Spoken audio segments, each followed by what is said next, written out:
Hello friends. Before you write a single loop, think about this. You walk up to your front door and check if it is locked. It is not. So you check again. Still not locked. You check again. You keep doing that exact same action over and over until the answer finally changes. That repetition is something programs need to do all the time. Waiting for user input, scanning a list, retrying a connection.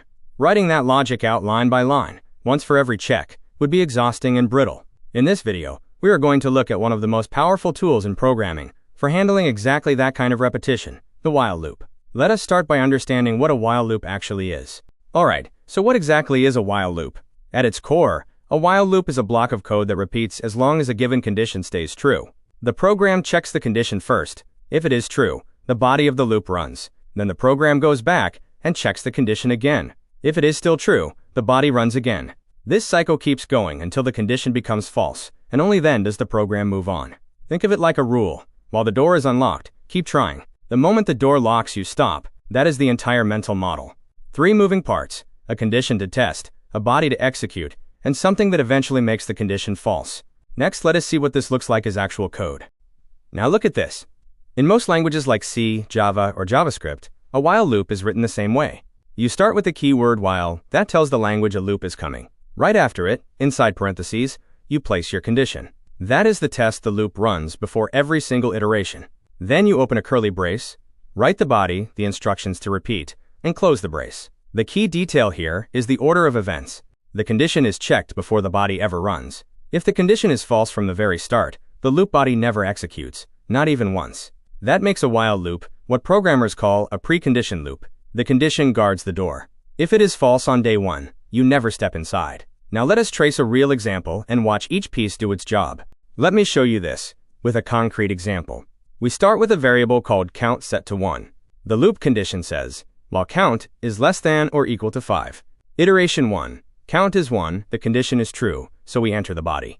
We print count, then incrementing count makes it 2. Back to the top. Count is 2, still true, print, increment, now count is 3. This repeats through iterations 3, 4, and 5. After iteration 5, incrementing count makes it 6. The condition checks, is 6 less than or equal to 5? That is false. The loop exits. The output is the numbers 1 through 5, printed 1 per line. Every variable value in this trace matches exactly what the code does, step by step.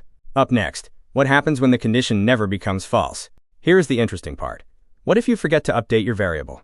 Look at the danger example on top. The condition is just a Boolean true, hard-coded. The body prints but never changes anything. The condition can never become false, so the loop runs forever. That is called an infinite loop, and it will freeze or crash your program. The safe version on the bottom shows the fix. The body includes count ++ on every iteration. Each cycle, count grows. Eventually, count reaches 6. The condition becomes false, and the loop exits cleanly. The rule is simple. Before you write any while loop, ask yourself, what inside the body changes the condition? If the answer is nothing, you have an infinite loop waiting to happen. Every loop needs a guaranteed exit path. Let us wrap this up with the key takeaways. Alright, let us bring it all together. Every while loop has exactly 3 parts: the condition, the body, and the update. The condition is checked before every single iteration. The body runs only when that condition is true. And the update, somewhere inside the body, is what eventually makes the condition false and lets the loop end. Forget the update, and you get an infinite loop. Our counting example showed all 3 working together. Count starting at 1, printing and incrementing on each pass, stopping cleanly at 6. You will also hear about for loops, which are great when you know the exact number of iterations up front. But when the stopping point depends on something changing at runtime, the while loop is your tool. That is it for while loops. Now go write one and trace it yourself. See you in the next one.